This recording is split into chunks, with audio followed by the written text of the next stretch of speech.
Hello, I am Lauren Weinberg, psychologist turned the becoming coach because we're all always in the process of becoming. I specialize in women's empowerment and holistic well being. Hi, and I'm Melanie McLeod, and I am a professional certified coach. I specialize in spiritual business coaching, and I'd like to welcome you to Talking Transformation Live. Where it is always real talk in real time for real people because that's you and that's us. And even when we're not exactly live, because this show is recorded for a very good reason, but we always talk in real time, unedited conversations, unplanned. All we do is pick a topic and we have a conversation, just like you do in your life with your friends. So, hi, Mel. Hi, Lauren. How are you today? I'm awesome. I decided to be awesome because it would be easy on a day like today not to feel so awesome, right? It is, I think, day 3 of Ian being in our area. We're in the Northeast, just outside of Philadelphia. But we've been having rain, like nonstop rain for 3 days. And I had to put actual like socks on today because Yeah. Yes, I think it might be colder in the house than it is outside. But yes, it's been dreary. It's been just a constant 24/7 rain, rain, rain. And that leads us to our topic of acceptance or accepting what is, because there are things that you just cannot change. So you can choose how you deal with it or how you cope with it because it's not going anywhere. So if something is what it is, how do you deal with it?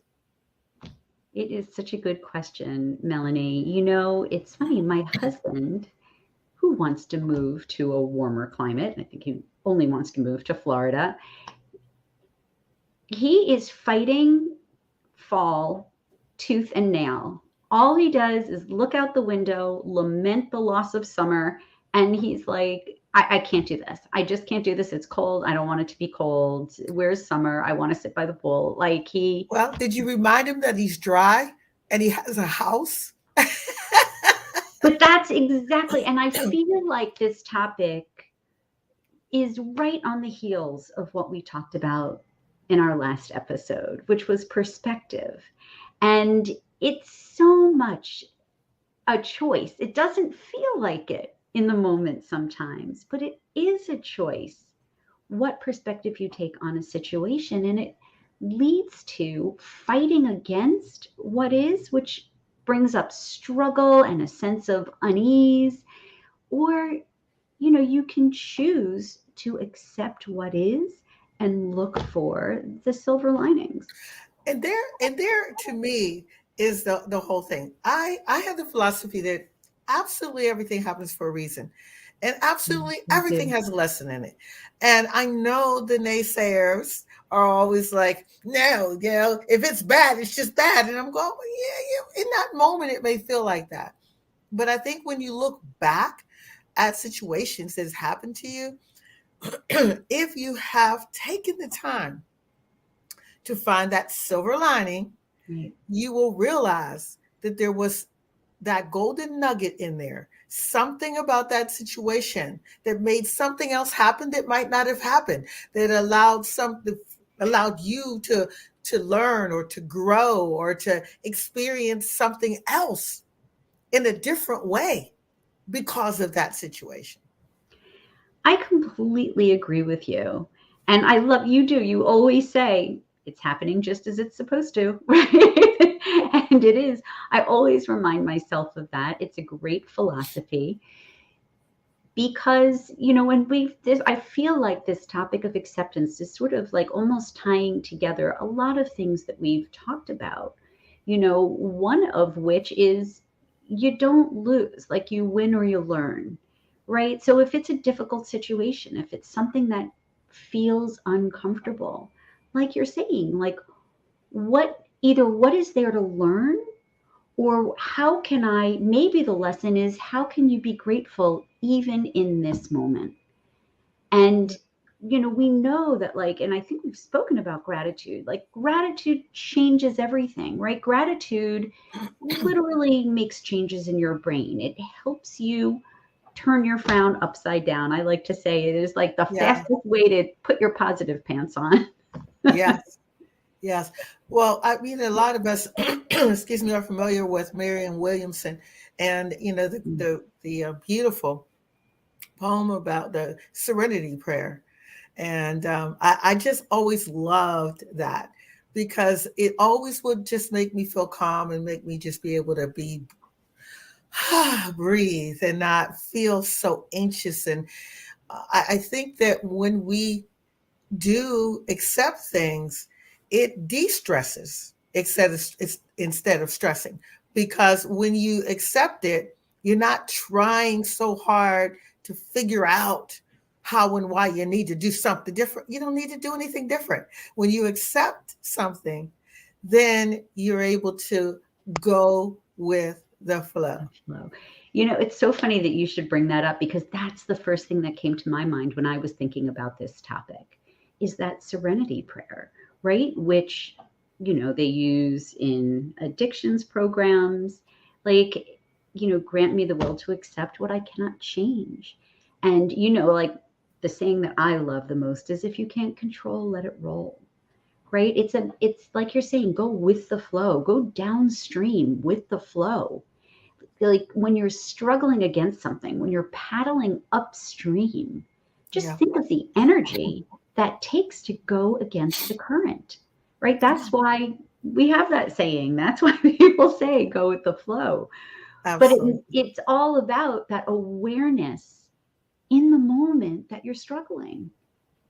And it does take a little bit of new habit forming to just recognize what are the signs. And I'm asking everybody out there, like, what are the signs that and signals that tell you that you're struggling in a moment?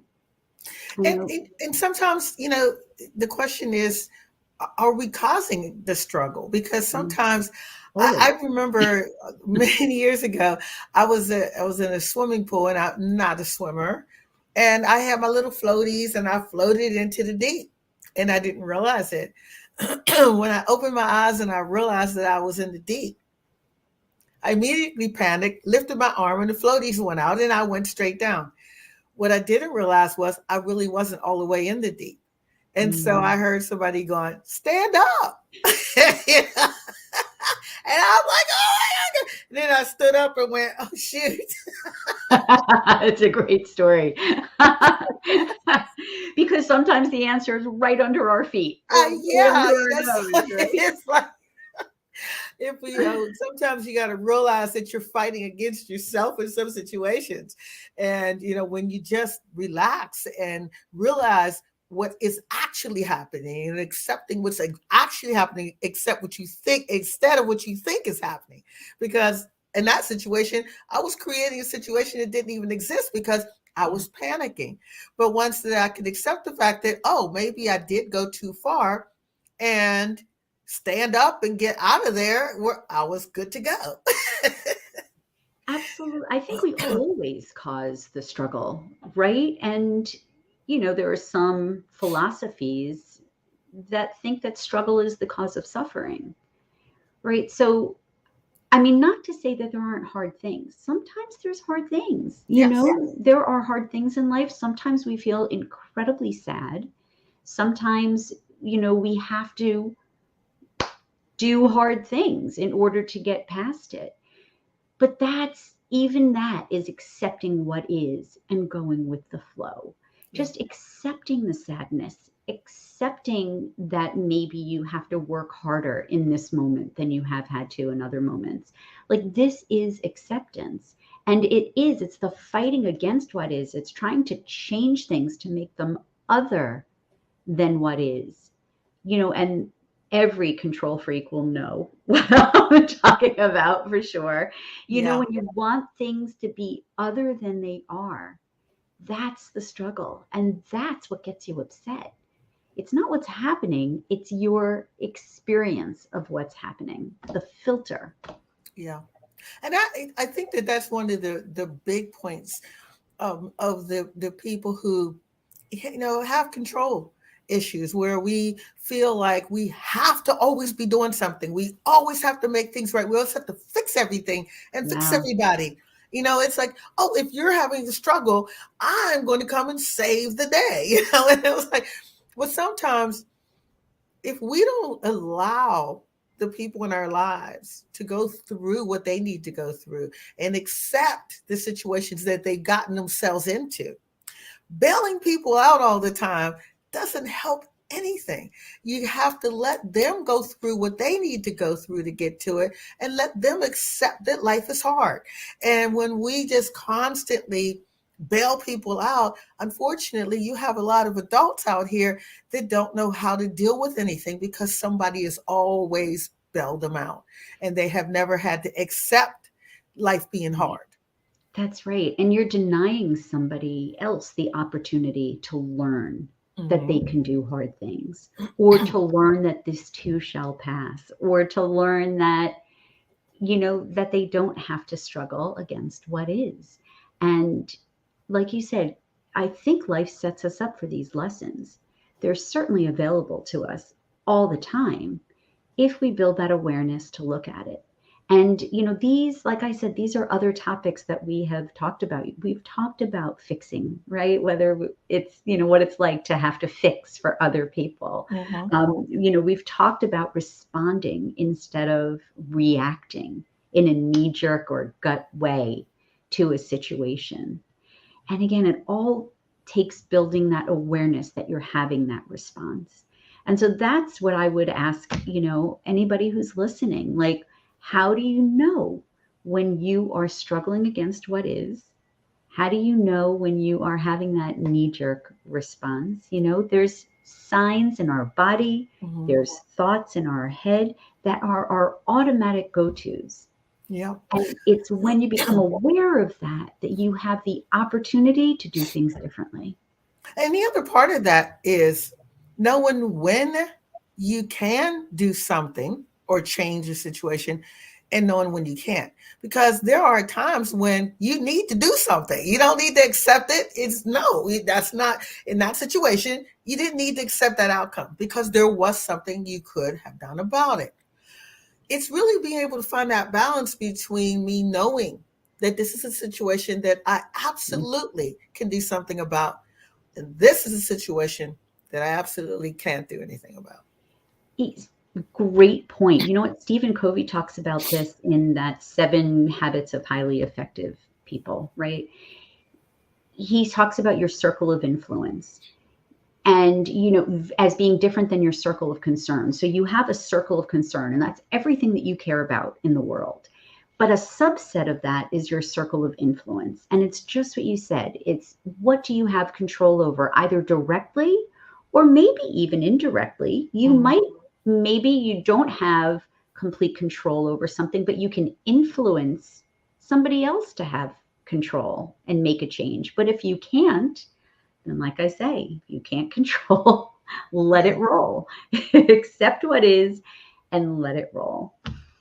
Right. And I think that's the hard part, because you always have extremes. People always do extremes. You have those people who don't even try to do anything. And then you have those people who just go overboard with it and won't take no for an answer. And it's like, I got, and they drive themselves and everybody around them crazy. So it's really about being able, to me, life in general, and all the topics that we talk about, it's really about how do we find that balance? In the middle, right? Yeah, because there is a middle. And most of us always go one extreme or the other. It's like, how do we come to the middle? It's such a great point. And we just talked about like people who feel a need to control, but the other side of that are people who feel the need to be victims. Yeah. And that's a reality. There are some people who are comfortable in that place of woe is me. And they don't, on the other hand, they're not looking for where they maybe can find a little bit of control in that situation. Yeah. And they're certainly not accepting what is. That's not the opposite, right? They are also not accepting what is because they're still struggling against it. They're still finding the negative instead of the positive. They're still focused on what's wrong instead of what there is to be grateful for or what the lessons are to be learned. Mhm. Absolutely. I remember planning for over a year something that just got changed. And, like, wait a minute. You can't just change things on me like that. Well, yeah, sure, they can. But there were parts of it, that I was able to get on the phone. It took an hour or two, and I was able to get some of it straightened out more in my just to my satisfaction. And there were parts of it I had to just say, you know what, it is what it is. I can't do anything about that. But I did do something about the part I could, and the part I couldn't, I finally just said, hey, this is the way it's going to be. And I don't even think about it anymore because it became the new plan. Okay, because I can't control everything. And we're just coming off of COVID. And look, we were all out of our comfort zone and all in a situation that we couldn't control for 2+ years. And some people still feel that, right? They're Yeah, still focused on the parts that are so out of control. But we learn through that. What can we take control over? You know, absolutely. And in some people, I am finding is really being able to say, wow, because of COVID, I feel this way or I do this different. Their life has changed. Their thought processes have changed. And I'll give you a quick example from me. Years ago, um, I was asked to teach college courses online as an adjunct professor, and I convinced them that that could not be done. It had to be in person. These kind of classes cannot. They will not be successful online. Blah blah blah blah. And then through the course of the pandemic and being forced to do everything online, I found that that is absolutely not true. It was very successful. And it was, if anything, it was way more successful than I ever anticipated it could be. And I had more people there because people didn't have to worry about traveling. They were able to just walk into their living room or their bedroom or their office and get online. So I learned that I wasn't as open minded as I thought I was, and that I was trying to control things based on what my comfort zone was. And so I think the pandemic allowed a lot of us to open and expand our comfort zones. absolutely. So I've been working virtually since I started coaching. And a lot of people couldn't relate to that. They were like, no, I have to meet you in person. This isn't going to work, if we do it over a computer. And I'm like, yes, it will. I could even do it over the phone, like trust. And that is one of the things that COVID really changed for people is their comfort level with technology, their comfort level with being able to work or learn or grow in a virtual environment, in a digital setting. And there's so many. I mean, if we look, so it's one of the workshops that I ran for a while toward the end of COVID was called The Gifts of COVID. And I encourage people to look at, what did you learn about yourself? In what ways are you stronger than you thought possible? What did you learn about what you enjoy doing? Did you find new things that you enjoy? What did you learn about the rhythms of your day and how you function best? And how are you going to keep these things when we get through this and things go back to busy? And it takes that level of awareness, just like we're talking about. You also have to accept the what is of things getting busier again, of being pulled out of your house, but then you have choice.